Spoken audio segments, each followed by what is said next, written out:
We bring you the latest updates from the Pna Newsroom.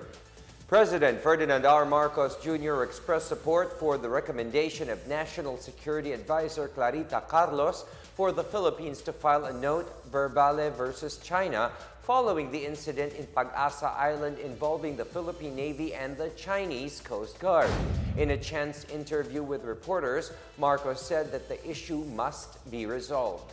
National Security Advisor Clarita Carlos earlier recommended the filing of a note verbale against China, saying this would bring up the recent bilateral meeting talks between Marcos and Chinese President Xi Jinping. Carlos said that this is an opportunity for both leaders to have a constructive engagement and critical dialogue based on their agreement during the ASEAN Summit in Cambodia. Meanwhile, Marcos emphasized that he still has full trust and confidence with the country's naval forces. This pertains to the alleged confrontation that occurred on Sunday when the Philippines naval station Emilio Liwanag recovered an unidentified floating object near Pag-asa Island. It said the Chinese Coast Guard forcefully seized the object from them, which was believed to be debris from a recent Chinese rocket launch. The Chinese embassy in Manila explained the object was acquired after a friendly consultation with the Philippine side. The confrontation occurred as U.S. Vice President Kamala Harris arrived in the country to bolster the long-standing security alliance and economic relations between the Philippines and the United States. About 1,300 residents in Paete, Laguna are among the first recipient of the government's housing project. Laguna's Paete town received the first dose of the Department of Human Settlements and Urban Development Housing Project under President Ferdinand R. Marcos Jr.'s Pambansang Pabahay para sa Pilipino Zero Informal Settler Families. National Housing Authority Acting General Manager Roderick Ibanez said 350 houses will be built on the first phase of the project with an approved budget worth 25 million pesos. Most of the recipients are families who are living along the risky lowlands near Laguna Lake and those who are in mountain cliffs. Paete Mayor Ronaldo Cosico welcomed the new development, saying it would greatly boost his successful campaign to protect and provide safe and decent homes for his constituents living within the danger zones.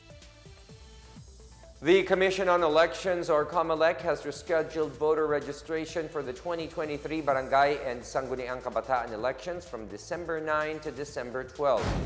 Comelec spokesperson John Rex Laudianco said this is to allow more time to prepare for the expansion of the Register Anywhere program, or RAP.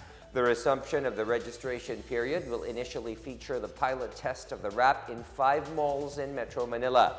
Comelec Chair George Erwin Garcia also said they are getting in touch with the House of Representatives, the Senate, and the Bicol Region and Eastern Visayas regional offices to test the project.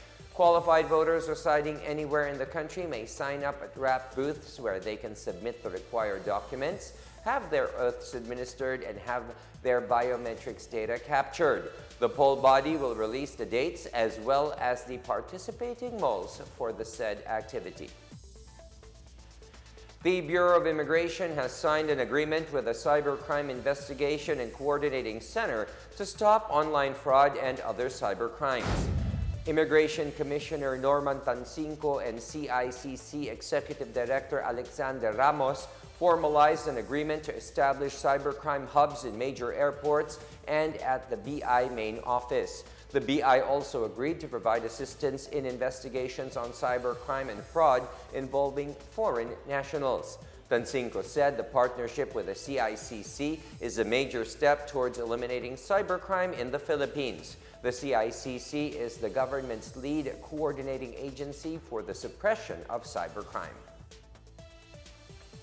And in news from the provinces, Bacolod City is set to register its famous chicken inasal as a cultural property with the National Commission for Culture and the Arts. The City Tourism Office said it is preparing the requirements to be submitted to the NCCA The City Council earlier passed the Chicken Inasal Cultural Property Rights Ordinance, declaring the dish as a cultural property of Bacolod.